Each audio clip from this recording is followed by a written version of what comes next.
love me. Tell me pretty lies, look me in the face. Tell me that you love me, even if it's fake. This is Duisburg, Germany.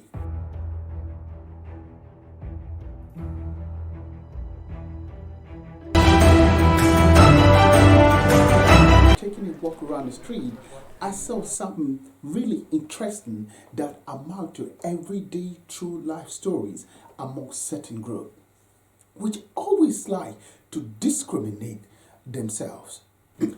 Africans are the only people on earth who do not like themselves and all the basic commodities. And not that this problem that African people have applies to only people who live in Africa.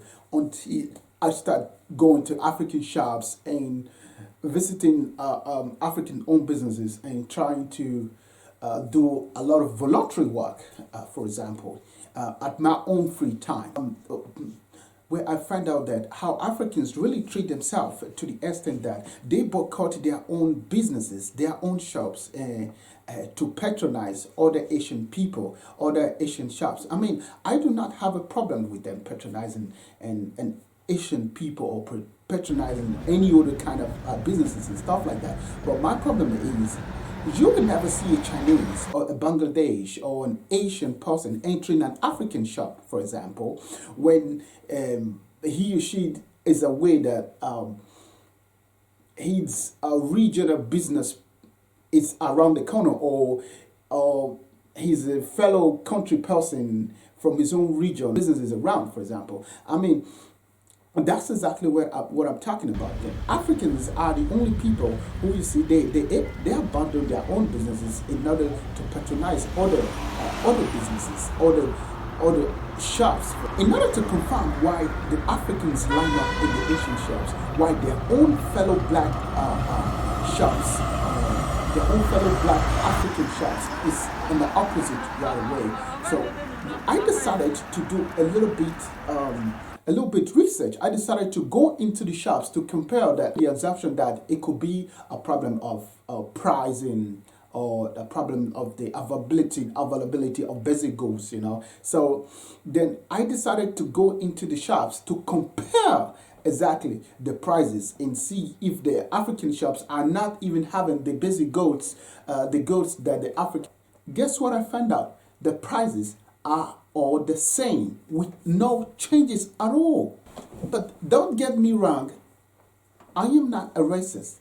I support people's freedom of right to shop whatever they want, to spend their money and do. You will never see an Asian person patronizing an African shop when he or she is aware that he can get that same product in his or her fellow Asian shop. The Italians will say Italians first. Likewise, the Germans, even the Asians themselves. The people who speak major two languages in Africa, for example, they speak English and the other one they speak French, and these people usually have a more clashes with each other. There's disunity among each other. I mean, I practically understand that because it's a part of a colonial tool in order to keep people separate. That's exactly what you see in the African Union today. But I don't want to go into that. But the problem is, I'll keep the talking to the business, who happen to speak French in Africa. We say, okay, those are the people, the business is owned by people who happen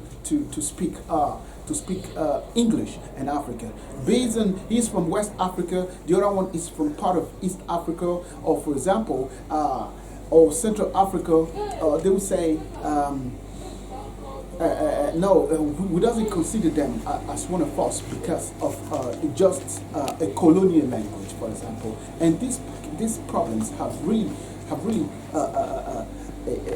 draw us more away from each other rather than getting closer to us. I can understand those factors. By shopping in your own African businesses, for example, which is mostly the African shops, we help add a quality and promote and diverse businesses to other African people, to those African people who are trying to build sectors, who are trying to create jobs. Instead, it would divert the attention to out of being a dependent on on a settled economy. Because when you go out in the street, you see all African people are going to work, for example. I give you an example. Go to the street of Hofed.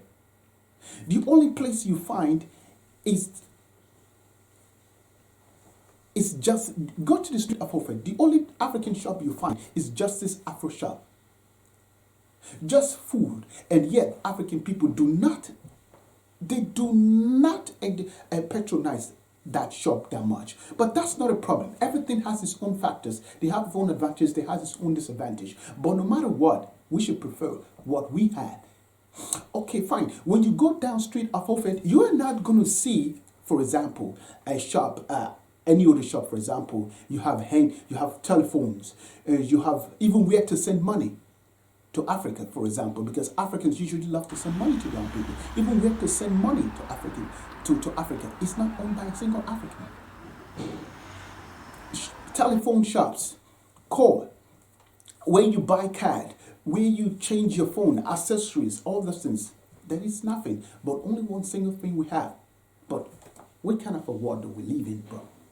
For if we do not patronize our own business, where is this patriotism of trying to lift Africa away from poverty? It starts from you and me. If we are able to patronize our own shops and make use of what we produce, rather than prioritizing other people's properties, then it looks practically like a shame when you walk around the street of Germany, for example, when you walk around the street of Hofeld and you see the line of people who are shopping in the Asian shop, while the African shop is opposite, for example, and you just kind of think and stand and I know and start to wonder exactly what's going on here. I know a lot of people, they might have a kind of witness it, but I'm practically sure they might be short of words and did practically do not know how to react. So, I mean, you see an Asian man where the line is very long and people queuing, and you go to the other side where these people that actually own their own business, for example, the Africans, you see them, there's no one inside. And when you go there and you check about factors of the price, the prices are the same. Ain't let nobody deceive you that the prices ain't the same, bro.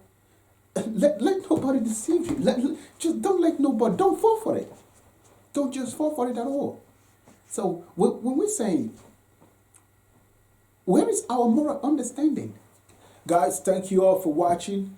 That brings us to the end of this episode. So my little advice for you guys outside there.